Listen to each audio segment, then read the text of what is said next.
Ótimo. Então, boa noite a todos. É uma alegria estar com vocês aqui de novo nesse nosso segundo encontro. Fiquei muito contente de conhecer vocês na semana passada. Hoje nós estamos em menos pessoas, mas creio que o pessoal deva estar vendo as gravações que a gente vai fazer, as mensagens que eu deixo lá no grupo, que é bem importante, tá? E então eu só queria recapitular bem brevemente o que nós trabalhamos na semana passada, que na verdade foi uma introdução a respeito desse tema que é a teologia cética e mística, né? Então, basicamente, o que nós trabalhamos na semana passada, né? Então, a gente buscou entender um pouquinho o que era essa tal de teologia cética e mística, que é um nome, digamos assim, que a gente não está muito acostumado, né, ao escutar isso, né?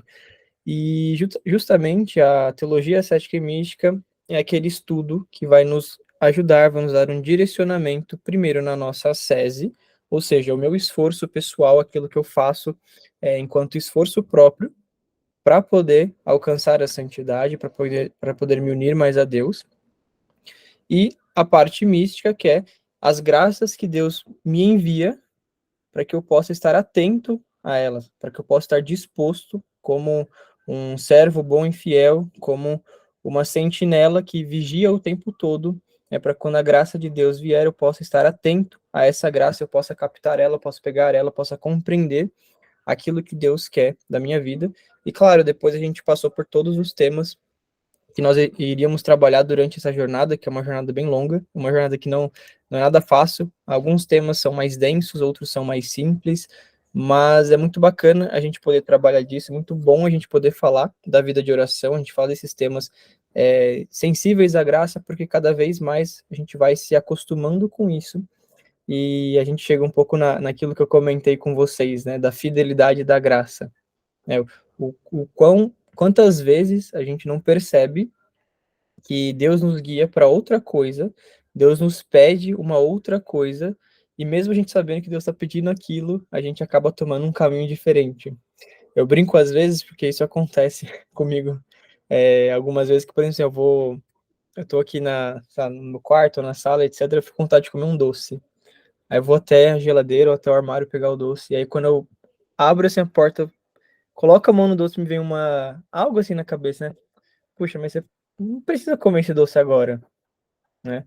E quantas vezes não acontece isso? Às vezes a gente acha que é só uma bobeirinha da nossa cabeça, né? Claro que a gente não tem que criar escrúpulo com isso, mas muitas vezes é a graça ali, é o Espírito Santo nos falando, ó, por que você não mortifica essa sua vontade de comer esse chocolate agora? Por que você não oferece pela salvação de alguma alma do purgatório, né?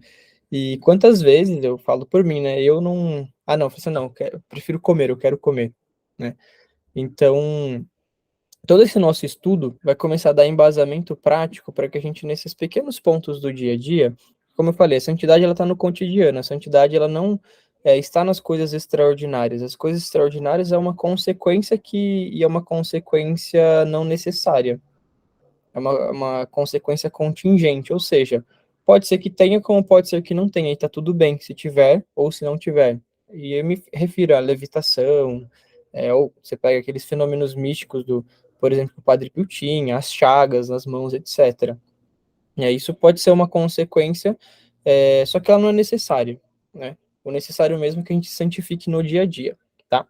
E eu comentei com vocês que a gente iria começar nas próximas 5 semanas, né, subsequentes ao que a gente trabalhou na semana passada, nós iríamos falar sobre os princípios fundamentais da vida cristã. Então, o que fundamenta a nossa vida cristã, né? O que são pilares ali, né? São como se fossem os alicerces para a nossa vida cristã, tá? E para a gente poder começar falando desse primeiro princípio, onde nós vamos tratar sobre o fim da vida cristã, qual que é a finalidade da vida cristã, antes eu queria comentar com vocês tratar, né, de uma questão filosófica, só que ela é bem simples de entender, tá? Só que poucas pessoas sabem disso, ou as poucas pessoas que sabem, elas não percebem isso cotidianamente, tá? E o que seria essa coisa filosófica, né? Aristóteles, ele traz para nós uma teoria chamada teoria da causalidade, né? O que é essa teoria? Essa teoria, ele está tentando explicar o movimento, como que se dá um movimento de alguma coisa, certo? E aí ele parte ali de algumas causas, mas não é interessante para a gente entender a teoria da causalidade agora, tá? O que a gente precisa entender é um ponto da teoria da causalidade. Qual que é? Existe uma causa que Aristóteles fala que é a causa final, certo?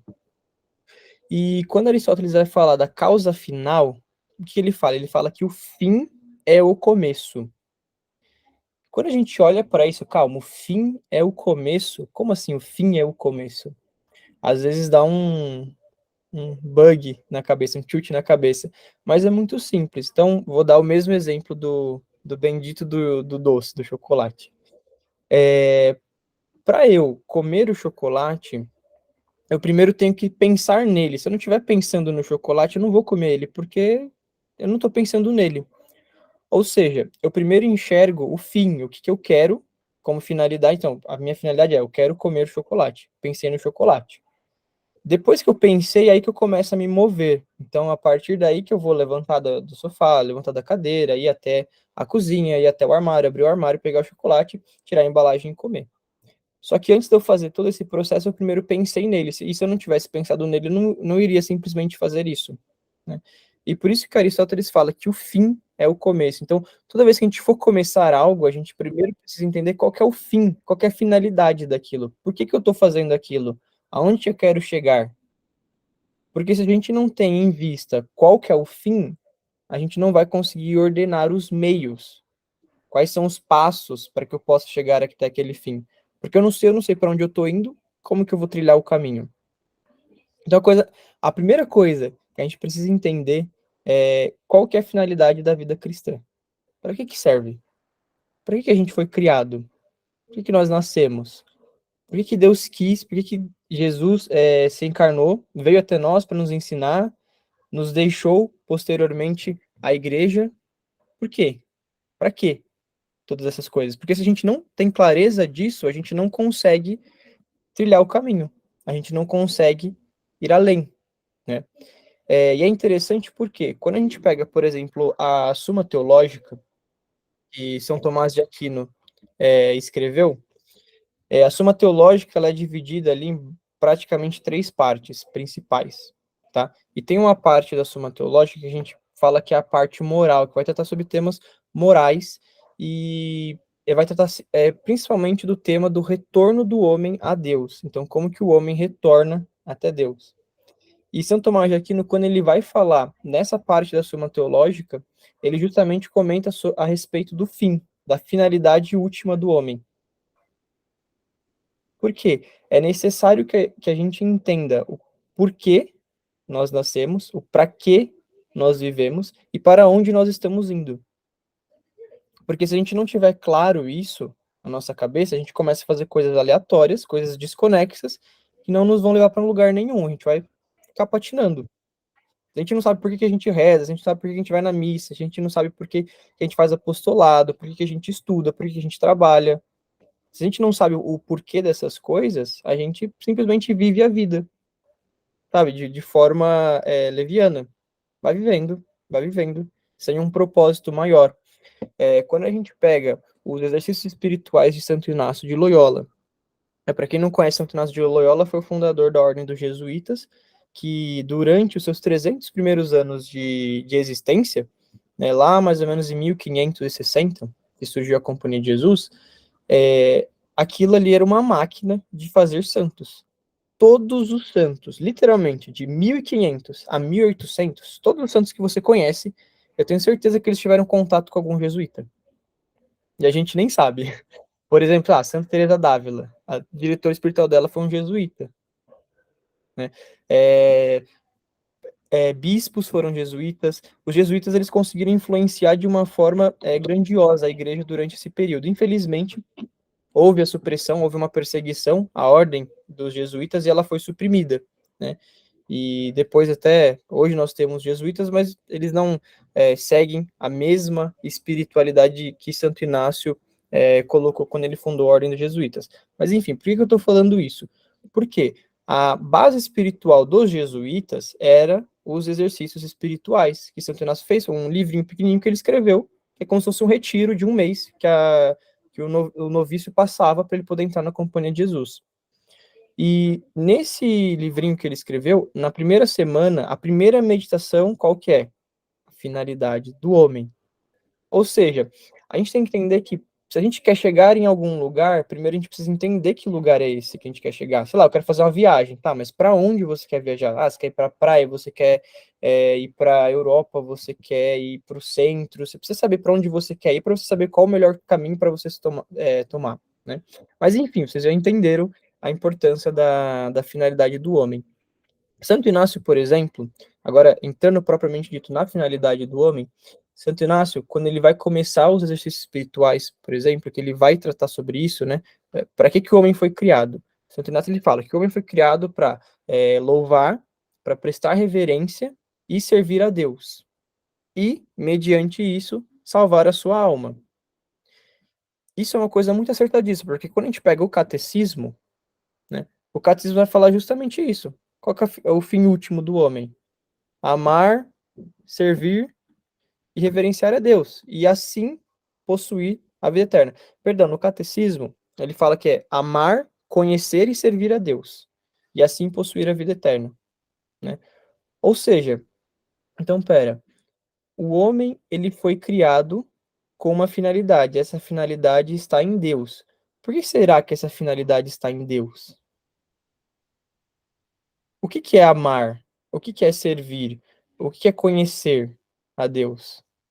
A gente precisa começar a se questionar dessas coisas para que a gente justamente possa direcionar melhor o nosso olhar, direcionar melhor a nossa vida, certo?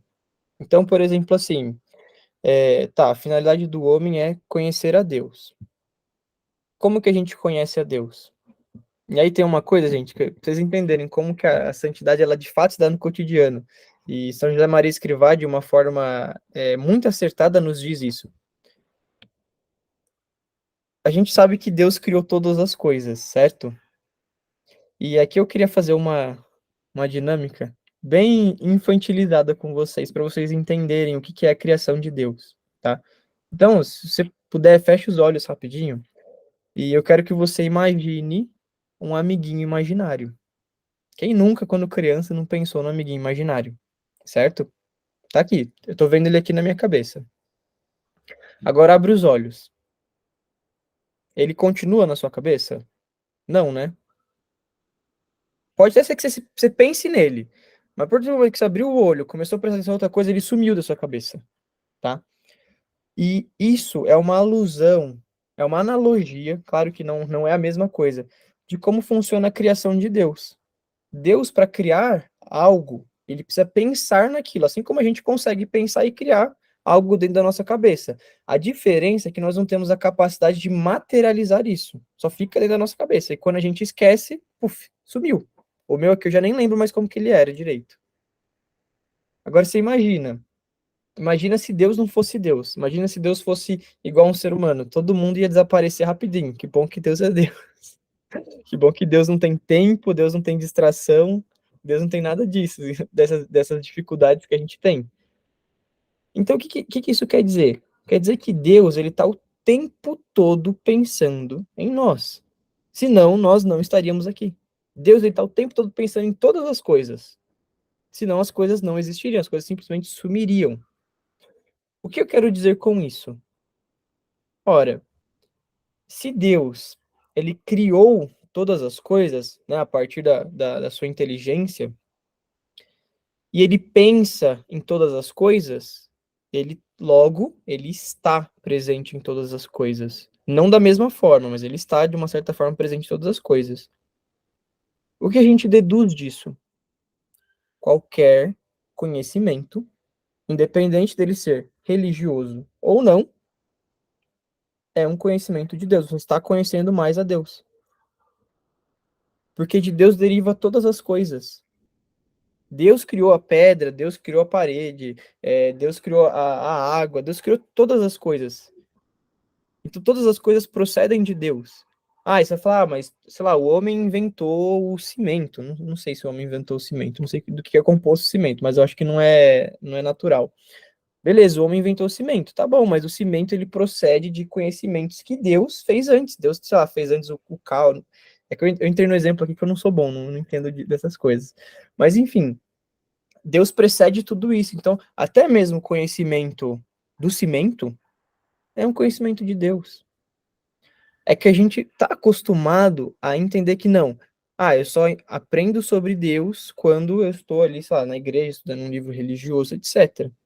Poxa, o que que São Francisco de Assis fez? Quando ele saudava a lua, saudava o sol, saudava a árvore, os animais, ele estava enxergando Deus na criação, porque Deus está em todas as coisas. Entendeu? Deus ele está presente em todas as coisas. Ou seja, como que eu faço para eu conhecer mais a Deus? E aí, um ponto importante. Não é somente você estudar qualquer coisa, mas é você estudar se lembrando que, puxa, esse conhecimento procede de Deus. A minha inteligência procede de Deus. A minha capacidade de compreender algo procede de Deus. As coisas ao meu redor procedem de Deus. E as coisas começam a tomar um outro sentido na sua vida.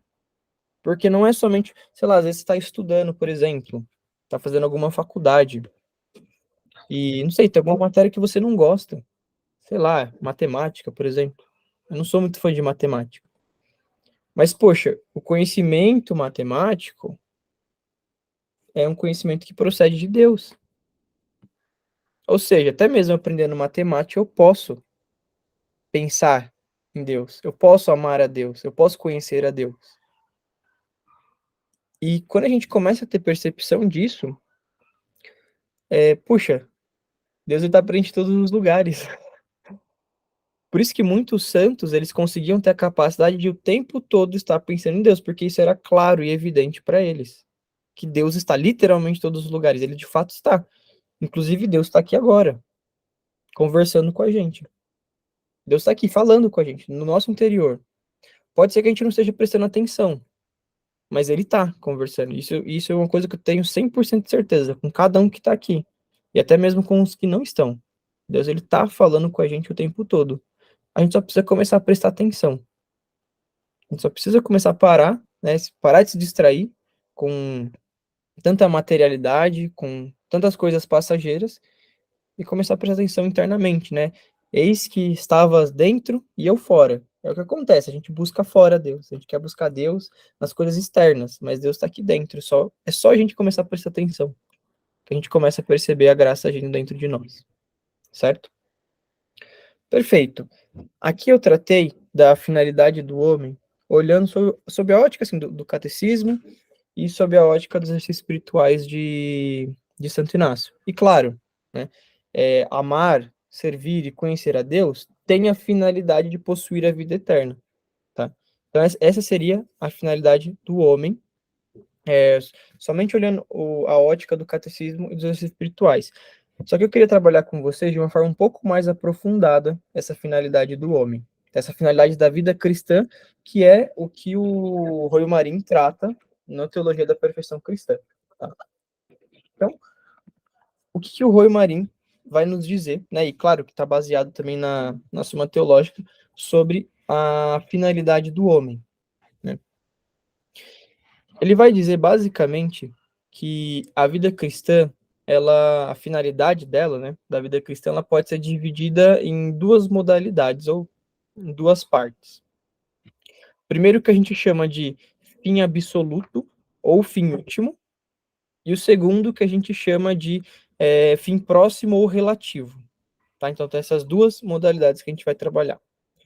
Quando a gente fala do fim último ou do fim absoluto, nós estamos falando daquilo que eu comentei do catecismo e dos exercícios espirituais.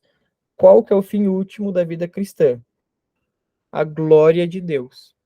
Essa é a finalidade. Conhecer, amar e servir a Deus serve para aumentar a glória de Deus, serve para glorificarmos a Deus, tá? E aí o que acontece? É bom vocês ir anotando, porque o jeito como o Rui Marinho explica é como se fosse um encadeamento de árvores. Então a gente vai cadeando uma coisa na outra, né?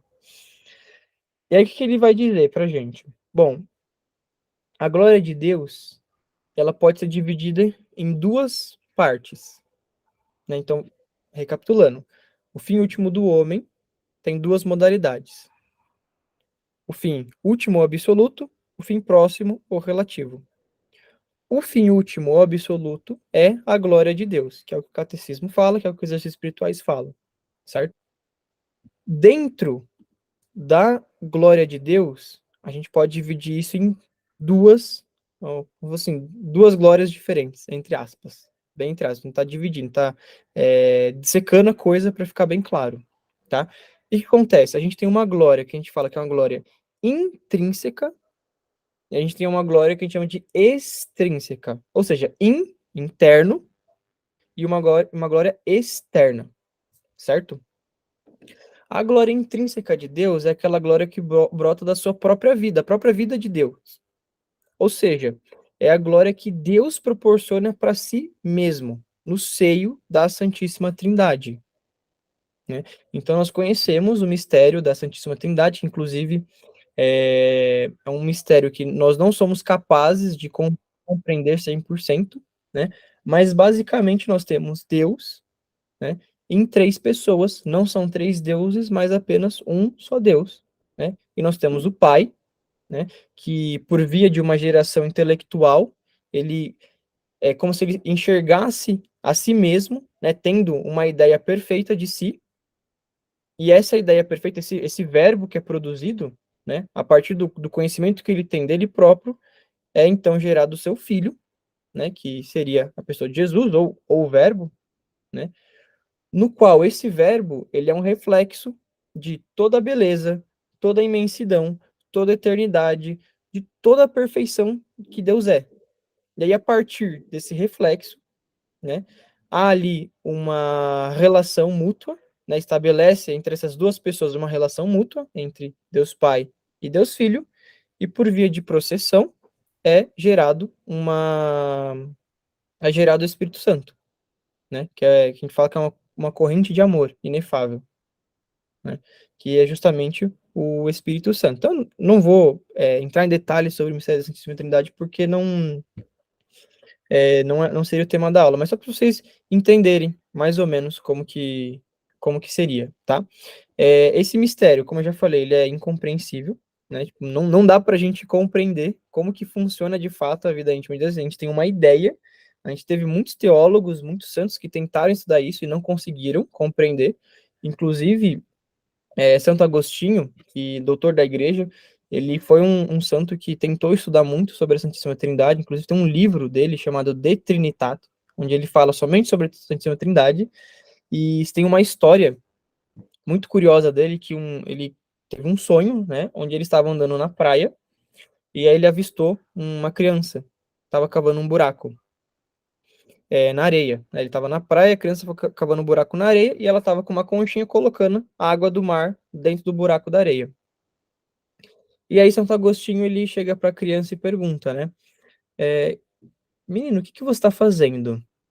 E aí a criança responde: eu estou tentando colocar toda a água do mar dentro desse buraco que eu cavei. E aí Santo Agostinho ele vira e fala para a criança: mas você não percebe que é impossível você fazer isso, colocar toda a água do mar dentro desse buraquinho que você cavou aí? E aí a criança vira para ele e fala: pois é, assim como é impossível você compreender a Santíssima Trindade. E aí a criança ela some, né? Foi um anjo que apareceu para Santo Agostinho, justamente para mostrar para ele que não importa o que ele fizesse, ele não vai compreender essa, essa vida íntima de Deus, né? Não é possível o homem compreender. Por isso que é um mistério, o mistério da Santíssima Trindade, tá? E o que acontece, gente? Essa glória intrínseca, que é esse movimento que acontece dentro da Santíssima Trindade, esse movimento do Pai, do Filho e do Espírito Santo, é algo onde é algo perfeito. Não é necessário se acrescentar nada a isso. Nada que você acrescente vai fazer ser melhor. Já é o melhor que existe, tá? E por isso que, por mais que a gente se esforce muito para glorificar mais a Deus, nesse sentido, né, nesse sentido intrínseco, nós não temos contribuição nenhuma. Deus ele não tem necessidade, Deus ele não precisa da gente para ser feliz, ele já é feliz em si mesmo, tá? E isso que a gente chama da glória intrínseca, né, dessa glória que vem do próprio Deus, certo? Aí, nós vamos então para a glória extrínseca, para a glória externa, tá? Como eu já comentei, Deus ele não precisa de nós. Ele não precisa das criaturas, porque a gente não pode fazer nada com ele. Inclusive, o mistério da redenção, né, que é Jesus morrer pelos nossos pecados, ocorre justamente porque não tem o que a gente fazer. Depois que Adão e Eva pecou, não tinha o que o ser humano fazer para ser perdoado. Por que acontece? Quando você comete uma ofensa contra alguém, dependendo da posição da pessoa, da hierarquia da pessoa, tem um grau de gravidade maior ou menor. Uma coisa, por exemplo, é, sei lá, eu falar mal do meu coleguinha de classe. Outra coisa é eu falar mal, sei lá, do meu pai, por exemplo. Tem um peso muito maior, né? Tem uma gravidade muito maior. Assim como, por exemplo, eu desrespeitar uma autoridade, ou sei lá, um rei, por exemplo, tem um peso muito maior do que eu desrespeitar uma pessoa comum que ninguém conhece, certo? E o que acontece? Conforme o grau de ofensa que eu cometo a alguém, a reparação precisa ser de igual para igual. Então, por exemplo, assim, a reparação que eu tenho que fazer quando, sei lá, eu ofendo uma, uma pessoa, sei lá, um amigo próximo meu, é diferente do grau de reparação que eu tenho que fazer quando eu ofendo um meu pai, por exemplo, que é uma autoridade sobre mim. Né? Eu preciso ter uma reparação muito maior sobre meu pai. E o que acontece? Deus, ele é infinito. Quando você ofende um ser infinito, né? Ou ser infinito como Deus, você precisaria reparar de forma infinita. Só que o ser humano, ele é finito, né? Ou seja, ele é passageiro, ele é temporário. Um dia nós vamos morrer. Claro que a nossa alma, ela permanece, né? A nossa alma ela é imortal. Só que a gente não teria como, não teria o que a gente fazer aqui na Terra para poder pagar isso. A gente ia ter que ficar infinitamente fazendo algo, né? E isso seria impossível. E por conta disso que Jesus precisou, né? Deus precisou achar um meio de reparar a burrada que o ser humano cometeu, que foi fazendo com que Jesus pagasse por nossos pecados, porque daí, beleza, Jesus é Deus, então Jesus é um ser infinito, porque ele é Deus. Então, a ofensa e a reparação ficam de igual para igual, né? Mas enfim, então assim, não tem o que nós possamos fazer para aumentar a glória de Deus, porque Deus ele não precisa da gente, tá? Só que a glorificação de Deus pelas criaturas, através das criaturas, é a razão última da criação. Deus nos criou para isso. Deus nos criou para glorificar Ele, para poder mostrar aquilo que Deus é. Aí você pode pensar, mas Deus ele é egoísta, soberbo. Não, não é nada disso. Na verdade, ele é muito misericordioso em ter nos criado, mesmo não precisando da gente. Só que como tudo vem de Deus, todas as coisas vêm de Deus, o mínimo que se espera é que a gente retribua isso, né? Tentando, buscando aumentar de alguma forma a glória de Deus, certo? E aí, vamos voltar à nossa reflexão inicial do começo dessa aula, que a gente falou da teoria da causalidade. Todo movimento, né? Ele precisa de uma finalidade para que ele possa acontecer, certo? Então, vamos pegar aquele exemplo lá. Para eu comer o chocolate, eu preciso primeiro pensar no chocolate, que é o meu fim, que é a finalidade daquele meu movimento, certo? Então, a gente voltando a essa reflexão inicial de que o fim é o começo, a gente começa a compreender algumas coisas e a compreender o porquê da necessidade de nós glorificarmos a Deus, tá? Deus, ele age em vista de um fim também. Deus, ele também tem uma finalidade, né? Ele criou as coisas tendo em vista um fim. Porém, como nenhum dos atributos, ou ação, ou ações de Deus, né, se distingue da sua própria essência, né, então, por que eu estou querendo dizer isso? Às vezes parece um pouco complicado, mas entendam, de Deus vem tudo. Então, tudo que Deus faz é Deus, você entendeu? Tudo que Deus faz é Deus. Não tem. Não tem algo ali que Deus faça que não seja ele próprio, certo? Então, assim, é impossível que Deus, né, pensando no Deus egoísta, é impossível que Deus queira aumentar mais a sua glória por um simples egoísmo, porque não tem o que aumentar nele.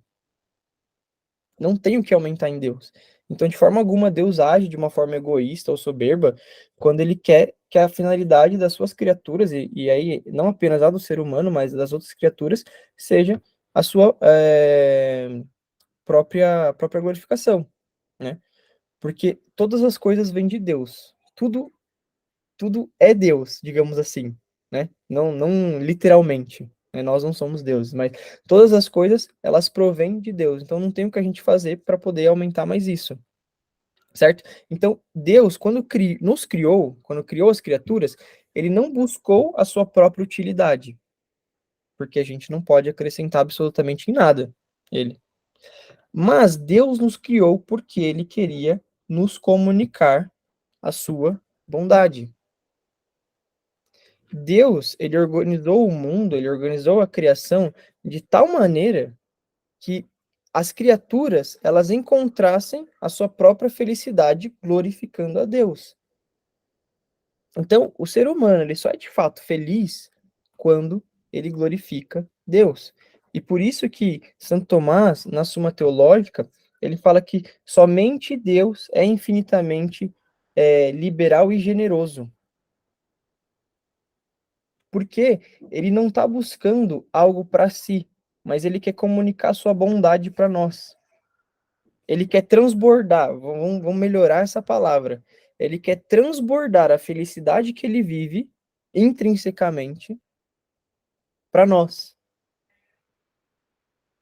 Vocês entenderam o quão Deus nos ama nesse sentido? E porque glorificar a Deus não é simplesmente você estar fazendo um favor para ele. Não, ele está te chamando para participar da vida dele. Ele está te chamando porque ele quer transbordar toda a alegria que ele vive, toda a felicidade que ele vive em si mesmo, que ele não precisaria compartilhar com mais ninguém, ele poderia ficar na dele de boas. Aí não ia precisar tratar com anjo, com o homem pecando, não precisa tratar de nada disso. Ele poderia ficar de boas. Não, mas ele quis transbordar essa felicidade que ele vive dentro dele para todas as criaturas. E por isso, esse é o motivo da criação.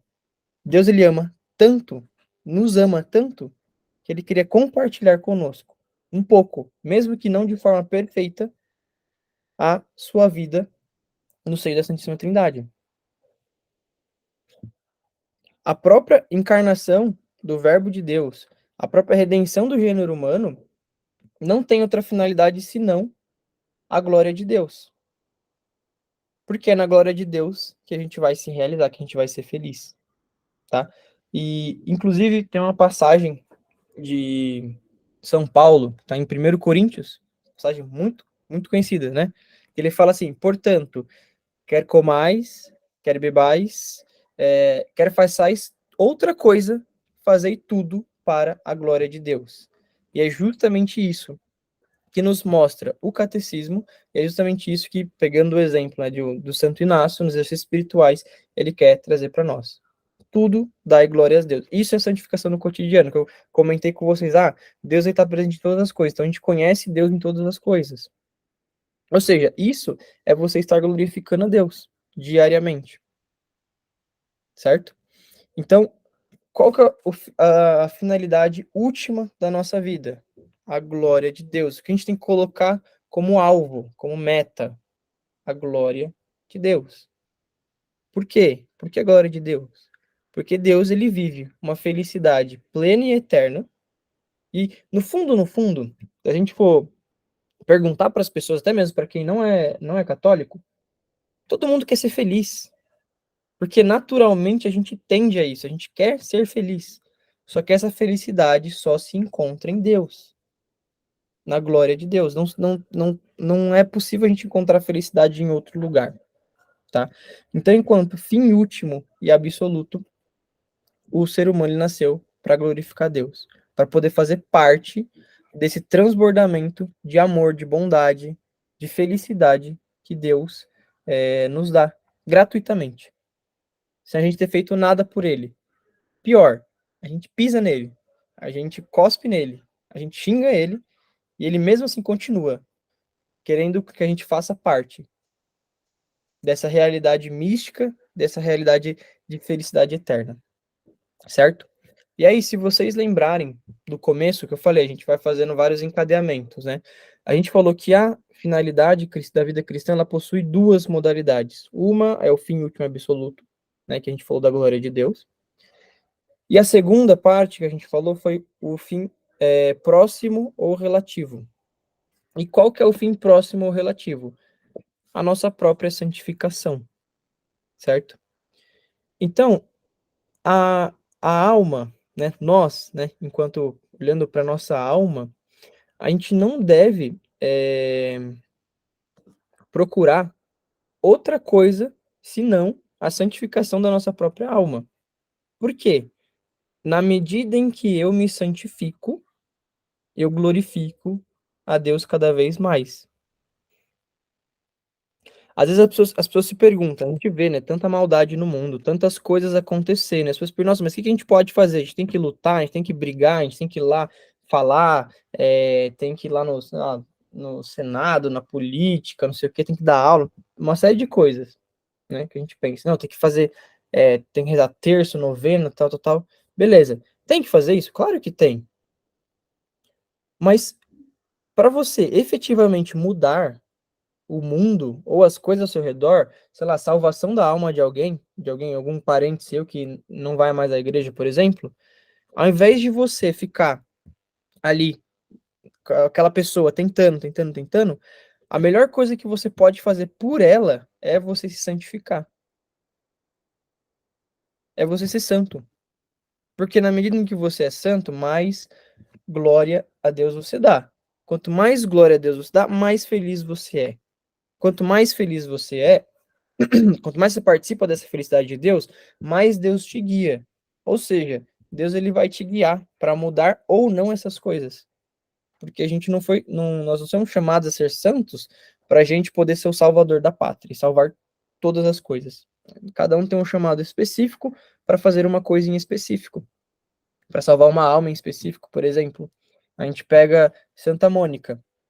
Ela não ficou indo atrás de Santo Agostinho. Ah, não, deixa eu ir lá falar para ele que ele tem que ler o evangelho, que ele tem que rezar e não sei o quê. O que ela fez? Ela buscou a própria santificação, ela rezou. E foi a melhor coisa que ela fez, porque se ela não tivesse rezado, a gente não saberia se Santo Agostinho teria se tornado Santo Agostinho. Pode até ser que Santo Agostinho tivesse se salvado, mas provavelmente ele não seria o santo que ele é. É a mesma coisa, você quer mudar a vida das outras pessoas? Se santifica. Seja mais santo. Reze mais, seja mais bondoso, faça as coisas com alegria, não reclama das coisas que te aparecem, das dificuldades da sua vida. Escute mais a voz de Deus. Para um pouco desse mundo tão caótico para poder ouvir o que Deus está te falando. É assim que a gente muda as coisas. A gente pode fazer novena, terço, pode. É bom fazer isso, não é ruim. Só que em primeiro lugar a gente precisa buscar a santificação da nossa alma. A gente precisa trabalhar sem descanso. Sabe quando São Paulo fala que ele terminou a carreira, um pouco antes dele morrer, ó, terminei a minha carreira? Ou seja, quando ele fala disso, ele sabia que a partir daquele momento ele iria descansar. Mas até então, ele estava trilhando a carreira. Ele estava ali lutando sem descanso para que prevalecesse o espírito ao invés da carne na vida dele. E bom, ele sabia, bom, no céu eu descanso. Aqui eu não posso descansar, eu tenho que estar o tempo todo atento. Eu tenho que trabalhar todos os dias. Inclusive, São Tomás de Aquino fala que se a gente não está andando para frente, a gente está andando para trás. A gente nunca está parado. Ou a gente está indo para frente, ou está indo para trás. Então a gente precisa fazer uma avaliação sincera da nossa vida espiritual e ver para onde que a gente está indo. Se a gente está indo para trás ou para frente. Se a gente está, poxa, se a cada dia eu não estou fazendo uma oração melhor, e aí a oração melhor não é sentimento, não é gostar ou não da oração. mas é buscar cada vez mais a presença de Deus. Se eu não estou fazendo isso, opa, peraí. Pode ser que eu esteja andando para trás. E o que a gente mais precisa buscar nessa vida é a nossa própria santificação. Às vezes parece soar um pouco egoísta isso, mas na prática é simplesmente isso. Você quer salvar as outras pessoas, se santifica primeiro. Nada deve preocupar tanto a sua alma como a santificação dela própria. O esquecimento de si mesma, né? Porque a gente sabe das nossas limitações, dos nossos defeitos, das nossas tendências, né? Então o esquecimento de si mesma, dos nossos caprichos, para que a gente possa estando vazios, né, de nós mesmos, que é aquilo que Jesus pede ao jovem rico, né? Vai e vende tudo que tens e me segue, que é justamente o que o jovem rico não quis fazer, né? Ah, não, mas ele voltou triste porque ele teria que se desfazer de tudo dele, ou seja, ele não estava vazio de si. Ele ainda tinha coisas dentro dele que impediam ele de ir além. Enquanto a gente não se esvazia para que Deus possa entrar e que possa ser plena a presença de Deus em nossa vida, a gente vai ter muita dificuldade para se santificar. E, gente, é difícil. Não é uma tarefa fácil. Não é fácil ser santo. É difícil. Exige muito. Exige muito de nós. Exige uma vontade. Só que, meu, a gente tem vontade para fazer tanta coisa.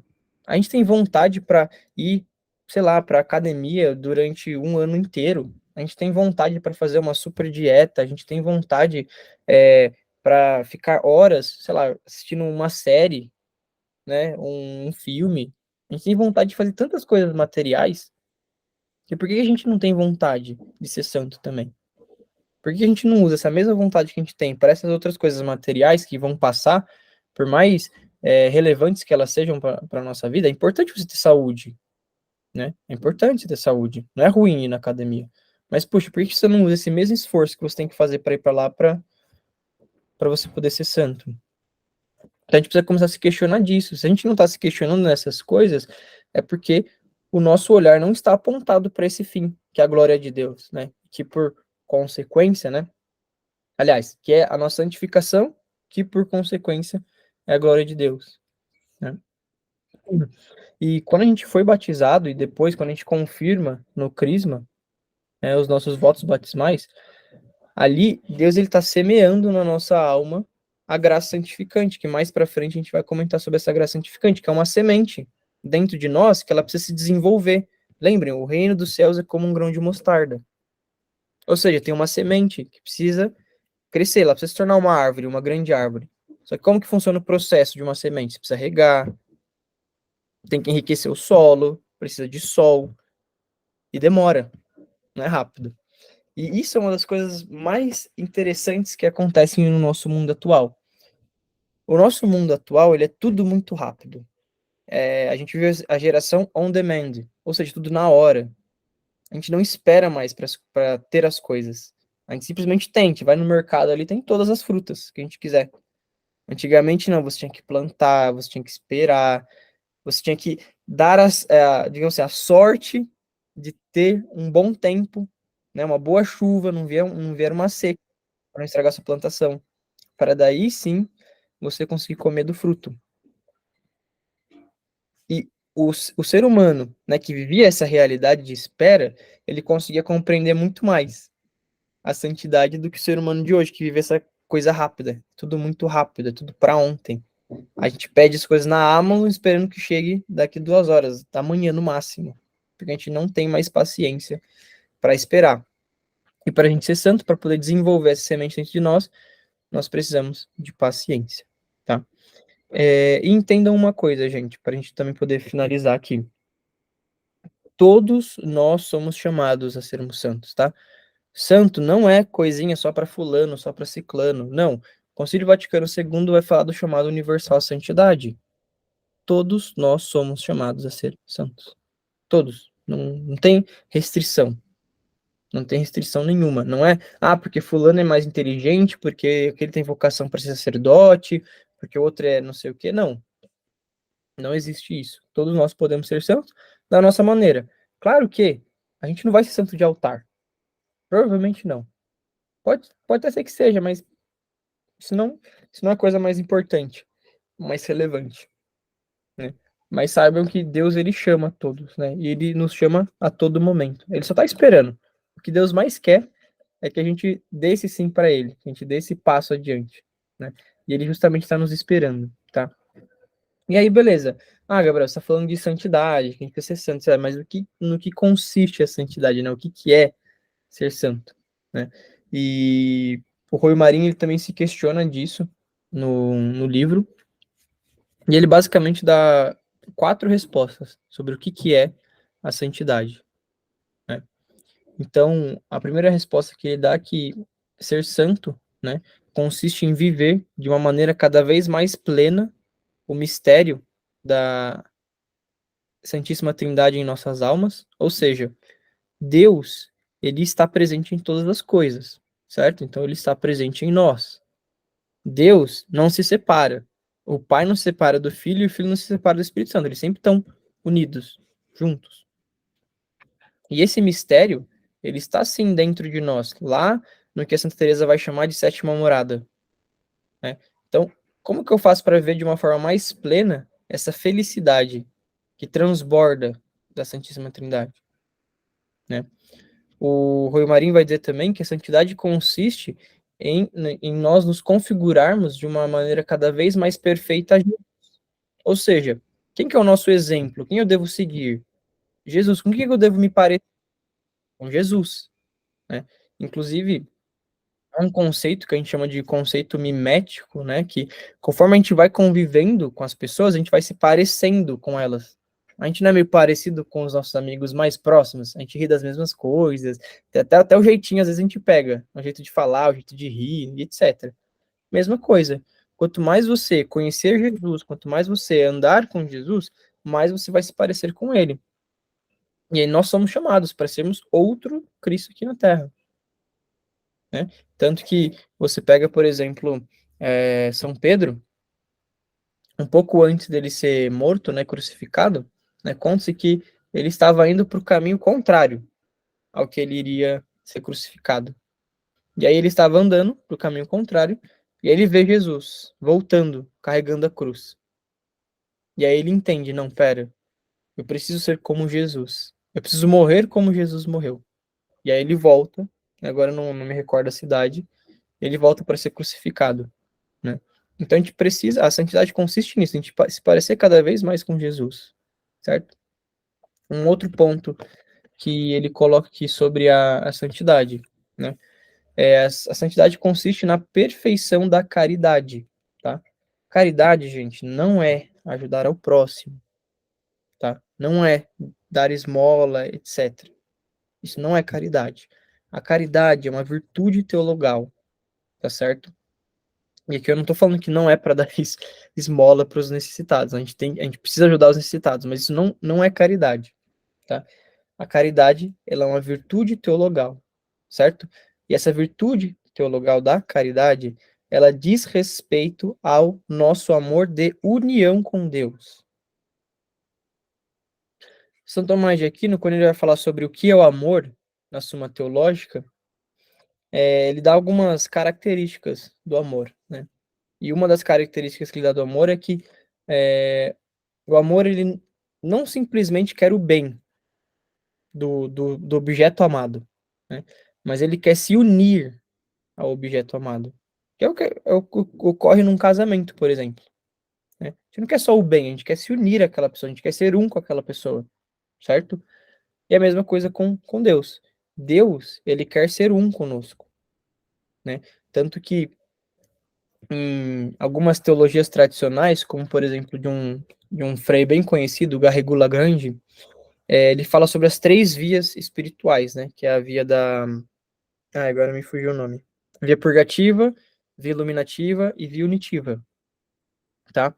E ele comenta, dentro dessas 3 vias, ele faz uma alusão, né, com o ferro no fogo, né? Então, quando você coloca o ferro no fogo, o ferro ele começa a mudar um pouquinho das suas características. Então, primeiro, você coloca o ferro no fogo, tudo aquilo que, sabe, a ferrugem, por exemplo, começa a se soltar, e aí isso faz referência à via purgativa, né? Onde você vai purgando, você vai ficando cada vez mais limpo. Depois de um tempo que o ferro está no fogo, ele começa a encandecer, ele começa a brilhar, né, que seria o equivalente à via iluminativa. E por último, o ferro ele meio que se dissolve no fogo. Só que ele continua sendo ferro, ele não deixa de ser ferro. Só que quando a gente olha para aquilo, a gente não consegue mais distinguir o que é ferro e o que é fogo. Parece que é a mesma coisa. E isso faria uma alusão à via unitiva com Deus. Então, a perfeição da caridade está nisso, né? Em nós buscarmos, nos unirmos tanto a Deus, mas tanto a Deus, que nem parece mais que somos nós ali, mas é o próprio Deus, né? Não sou mais eu quem vivo, é Cristo que vive em mim. Né? Sabe aquelas pessoas que você olha assim, você fala, gente, essa pessoa aqui não é possível que ela é um ser humano. Se essa pessoa aqui não é um Deus, pelo menos ela é filha de Deus ou alguém muito íntimo dele. Porque é uma pessoa que ela transparece tanto amor, tanto carinho, tanta benevolência. Tem um ar diferente quando está na presença daquela pessoa. Não sei se vocês já conheceram alguém assim, mas é uma coisa inexplicável. Você fala assim, nossa, essa pessoa não é possível. Ou ela é Deus, ou ela é filha de Deus, ou, né, como essas duas coisas. Se não for Jesus, Espírito Santo e o próprio Deus, não tem como ser Deus, né? Só eles podem ser Deus. Filho de Deus a gente até é, né? Mas tô falando assim, filho de Deus num outro sentido, no sentido de realmente ter uma graça especial. Mas se não é nenhum desses dois que não dá, então pelo menos a pessoa ela é muito íntima de Deus. Porque ela se parece tanto com ele que, nossa, é uma coisa incrível. E isso é a caridade. Isso é a virtude teologal da caridade, certo? E a gente vai ter um momento em que a gente vai trabalhar também a respeito das virtudes para a gente poder compreender um pouquinho melhor, né? E quando a gente fala de amor, né, complementando mais ainda essa questão da caridade, a gente está falando de presença, certo? Quando a gente ama alguém, a gente quer estar na presença daquela pessoa. Eu não sei se todo mundo aqui é casado, mas eu lembro que quando eu namorava, que hoje é minha esposa Carol, quando ela ia embora, eu tinha saudade dela, que eu queria estar na presença dela. É a mesma coisa com Deus. A gente precisa desenvolver uma amizade com Ele, né? Tão grande que quando eu não estou na presença dele, eu sinto falta, porque eu quero a presença dele, eu quero me unir a ele, né? Fazendo uma alusão com a realidade matrimonial, tá? E o último ponto que o Rui Marim coloca é, a santidade consiste na perfeita conformidade da nossa vontade com a vontade de Deus. Ou seja, eu quero para mim o que Deus quer para mim e não o que eu quero. Sabe quando o padre fala que, gente, não adianta rezar, simplesmente só rezar por isso, né? Por bens materiais, para você conseguir um emprego, para uma pessoa se recuperar da saúde, não sei o quê. O que ele quer dizer com isso? Né? Que não adianta você apenas rezar para isso. Claro que a gente reza por isso, é importante rezar. Mas o que ele quer dizer com isso é que não está sob o nosso poder isso. É sob o poder de Deus. Se Deus quiser levar a pessoa, não importa quem é a pessoa, ou quão próxima de nós é a pessoa, Deus vai levar. Porque é a vontade dele, porque ele escreveu o livro da vida daquela pessoa e o fim está ali. E está tudo bem, porque é a vontade de Deus. E outra coisa que é interessante também é que às vezes acontecem coisas na nossa vida que, puxa, queria que fosse diferente, ou sei lá, não gostei de tal coisa que aconteceu na minha vida. Mas espera, se aconteceu, Deus, ele tá presente em todas as coisas, então se aconteceu isso foi porque Deus permitiu que isso acontecesse. Ou seja, é da vontade dele. O que você está passando hoje na sua vida, o lugar onde você está, os bens que você tem, a pessoa com quem você está casada, tudo isso que você está vivendo hoje agora é vontade de Deus. E a gente precisa amar isso com todo o coração, por mais difícil que seja fazer isso. Às vezes Deus vai pedir pra gente lavar o banheiro de algum lugar. A gente não gosta disso.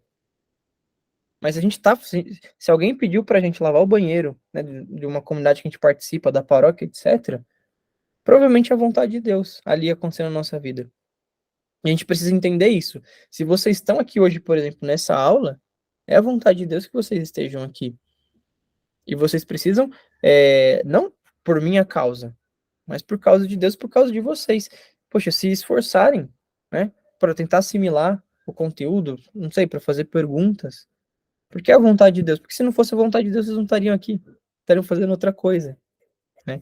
Então, esses pontos, que são pontos que, às vezes, quando a gente lê, assim, a gente fala, nossa, conformidade da vontade com Deus, parece uma coisa muito complicada, mas ela está muito mais presente no nosso dia a dia do que a gente imagina. E é justamente esse o objetivo, que a gente concretizar cada vez mais essas realidades espirituais que estão aqui na nossa frente, né?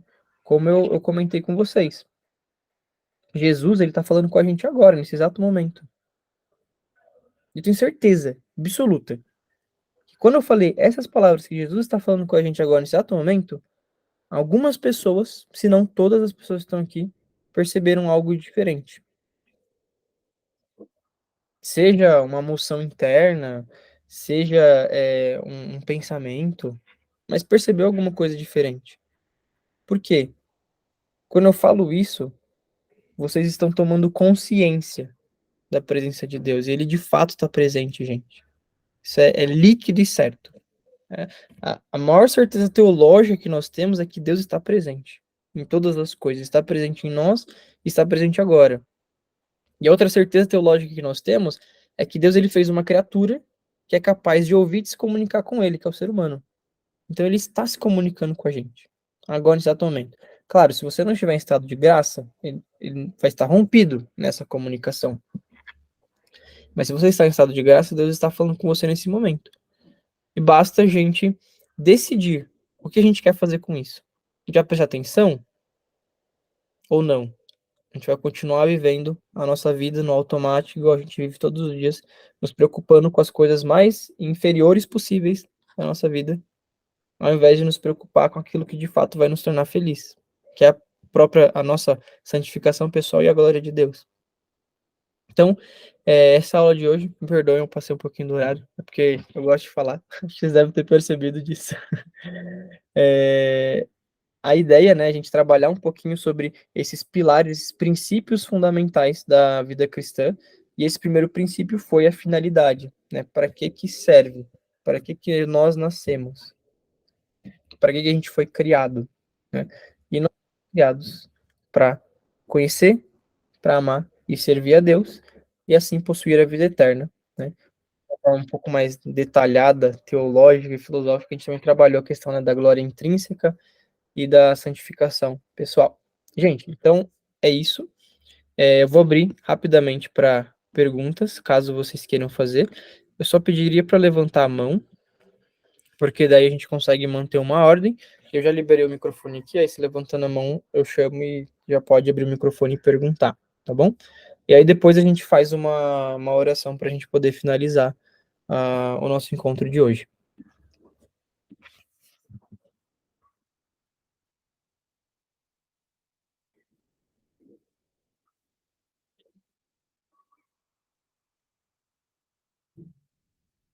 Bom, acho que ninguém quer perguntar então. Ó, eu tô achando que a maioria do pessoal aqui é meio tímido, mas hoje eu já tô mais feliz que ficou um pessoal com a câmera ligada, né? Então eu não me senti sozinho hoje, pelo menos. Vamos lá, que a Maria Helena quer falar. Pode abrir o microfone. Você tinha dito a respeito do livro A Perfeição Cristã, Teologia da Perfeição Sim. Cristã. Tem algum retorno dele ou não?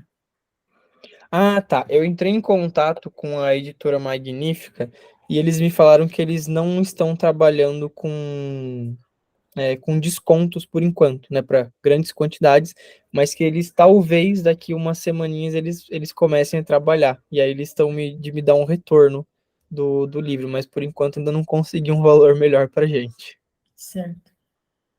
Eu recebi o PDF dele, mas está em espanhol. Se alguém se interessar. Ótimo. Tem mesmo em espanhol. É. Inclusive, quando eu li o livro, eu li ele em espanhol, porque ainda não tinha essa versão em português. Beleza. Perfeito. Se vocês quiserem, eu acho que tem o PDF de uma parte dele que fala sobre os graus de oração, que está em português. Eu posso ver se eu consigo encontrar depois na internet para poder encaminhar para vocês. E aí, conforme eu for tendo notícias da editora, eu vou avisando vocês. Tá bom? Perfeito. Perfeito, então. Alguém mais gostaria de falar? Não? Ninguém? Tenho certeza que daqui a algumas semanas a gente vai conversar mais. Eu vou ouvir mais a voz de vocês, tá? Tenho certeza disso. Vamos lá, você firme aqui. Gente, é isso então, viu? Muito obrigado pela participação. Espero que estejam gostando. Qualquer dúvida, vocês podem me mandar uma mensagem lá no particular.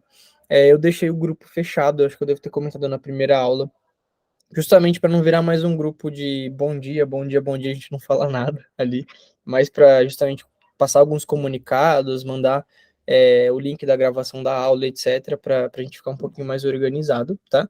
E vamos então rezar uma Ave Maria para a gente poder finalizar e agradecer a Nossa Senhora, que também esteve presente aqui conosco nessa aula, e que tudo isso é, junto com Maria, né, que ela possa embelezar cada vez mais essas nossas tentativas, né, de buscar mais a Deus, né? Ela que é nossa mãe, ela que cuida muito da gente, então que ela possa levar até Jesus, até Deus, as nossas orações, com um lindo buquê de flor, para que Deus possa ficar cada vez mais feliz com os nossos atos diários, né, de buscar mais a santidade, tá? Então, em nome do Pai, e do Filho, e do Espírito Santo. Amém. Ave Maria, cheia de graça, o Senhor é convosco. Bendita sois vós entre as mulheres, e bendito é o fruto do vosso ventre, Jesus. Santa Maria, Mãe de Deus, rogai por nós, pecadores, agora e na hora da nossa morte. Amém. Em nome do Pai, do Filho e do Espírito Santo. Amém. Gente, boa noite a todos então, e até semana que vem. Fiquem com Deus. Boa noite.